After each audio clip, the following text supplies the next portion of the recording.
2025 yetip gelen Kurban Bayramı Enecan ve Atacanlara tamam aşık maşıklara hem kutlu mübarek deyip okuyon Kabir Nadiri'nin avadında.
Kabir Nadiri'nin tarihte aydınlığı İlyad YouTube kanalını ve Facebook kaybından dinleyebilirdinizler.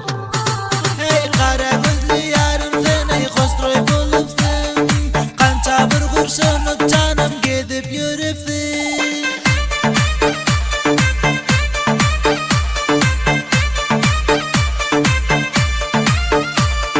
Aşık maşıklar haydınız beni Aşık maşıklar